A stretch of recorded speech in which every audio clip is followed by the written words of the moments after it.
Hey there, my name is Simon, and for all those out there that want to do a video game yourself someday, today you will hear about my video game, Serious Makers Tycoon, how much I earned with it, how much it cost me, and if it was worth it in the end. So let's speak about the backstory of my video game first. So I started studying in 2015, in fall of 2015, and after 4 months or something, I had my first semester holidays. And semester holidays were 3 months. And the first weeks I just spent at home, chilling with friends, chilling with my girlfriend, playing Counter-Strike all day. And after a few weeks, I started to feel really degenerate. So I thought, okay, this cannot continue for the next 8 weeks, that I just stay at home and do nothing. Yeah, and I have always been a gamer. I've always been fond of gaming. And by that time, I would even say I still was a hardcore gamer, probably. And I had this idea for a simulation video game where you could produce your own TV series and also your own streaming platform and stuff like that. So what is Serious Makers all about? Serious Makers is a simulation game where you can produce your own TV series and where you can, for example, also create your own streaming service like Netflix. Within the game you produce TV shows and they get rated by the press, and depending on that rating the show performs well or not so well.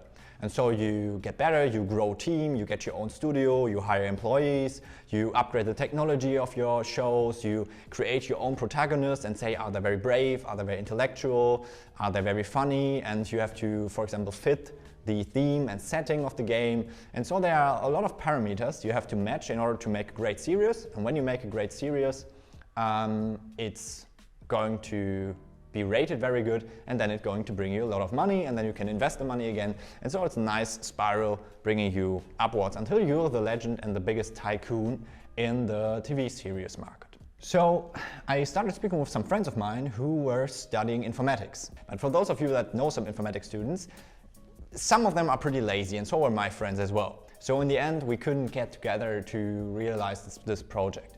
But I was lucky that I found a developer from Hamburg, Northern Germany, who was in parental leave by that time. And so he was looking for a home office, laid-back job. Back then, 2016, that was not normal. And of course, I could offer that because I just wanted someone that could develop my game ideas. And so he was pretty cheap in comparison to normal developers. And his name's Florian. He's a great guy, to be honest. He's really a great guy.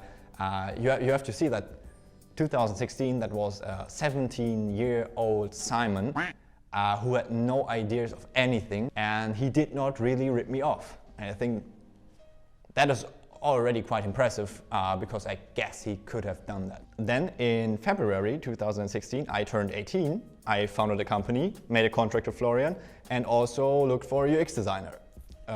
He was from Southern Germany, also freelancer then, and so I had the two core positions beside myself as a game designer filled, and that was the most important stuff.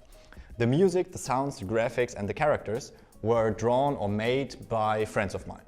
And also by myself, for example the sounds, but the rest was done by friends of mine who did not charge money for that. So that's also pretty nice. Thank you guys once more. In April 2016, game development was starting.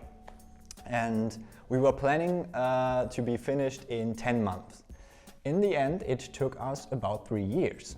So we were a little bit off timeline back then. There's a phenomenon called scope creep. I can talk about that in another video.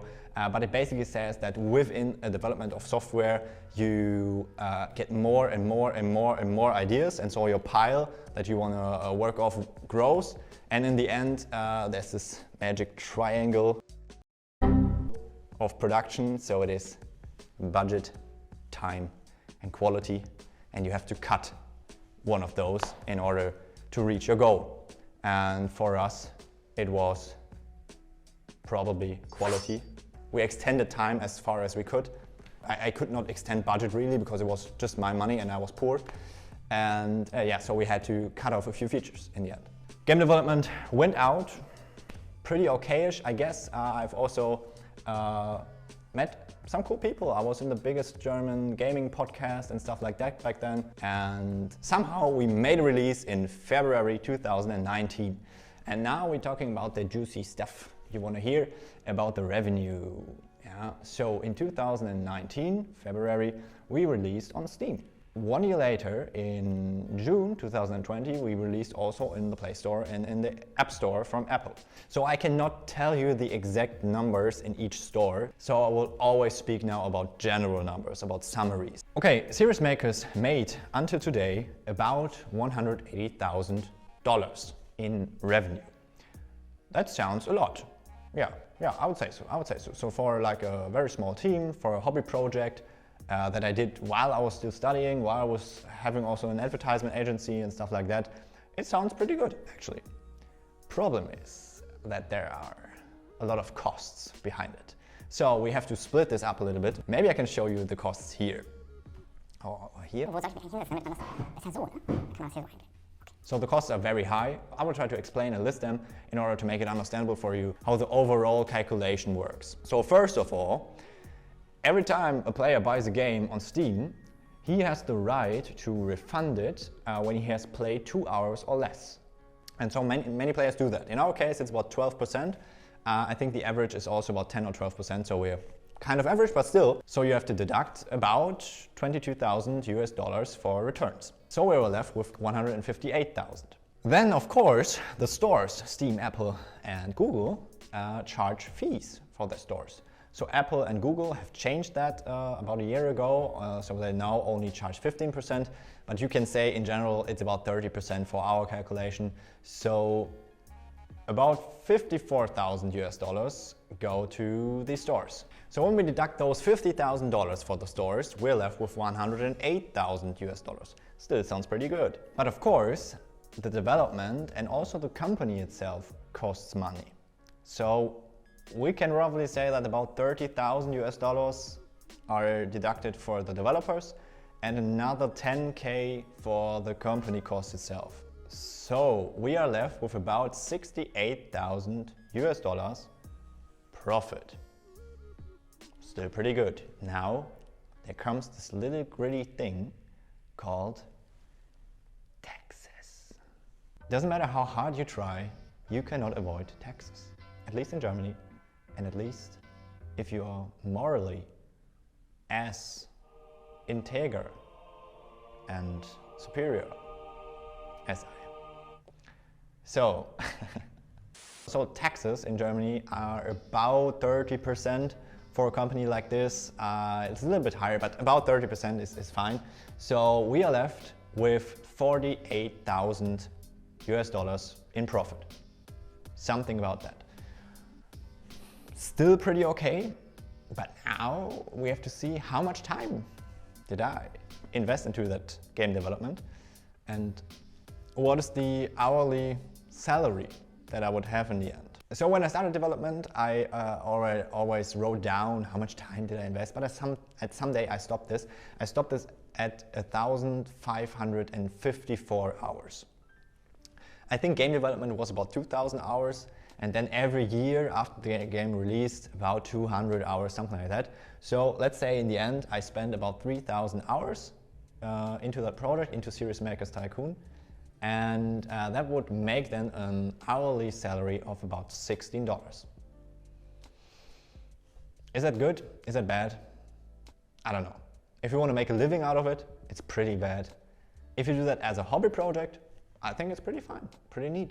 Of course, if you do proper marketing, if you make everything more professional, if you maybe also have some more budget for development, you can make a higher qualitative product, something like that. Of course, you could do everything better, you could earn more money, but I would say that was not a primary goal for me back then. So let's make the summary here. The calculation is, we had $180,000 revenue.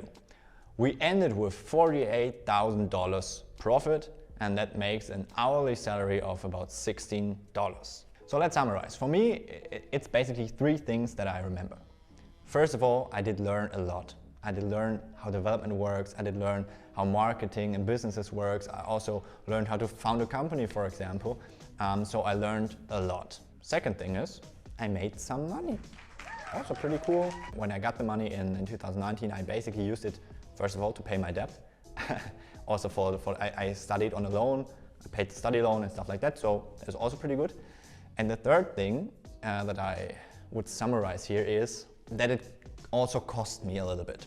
So there were times back when I was studying and working and doing that project where everything was a little bit too much. I would also argument that it partially cost me my first relationship because I was always very stressed and focused on that project. It was always just called the project. Yeah, so I would say these three things. So the positive stuff overweighs, but there is also negative stuff about that time when I developed the game. So let's answer the question. Would I do it again? Yes, definitely. I would do it again, but I would do everything differently. This may either be a sign that I've learned a lot and now know how to do things better, or this may be a sign that I did everything wrong. You can decide, and I hope this video gave you a little insight into indie game development, and I wish you a lovely day and see you in the next video.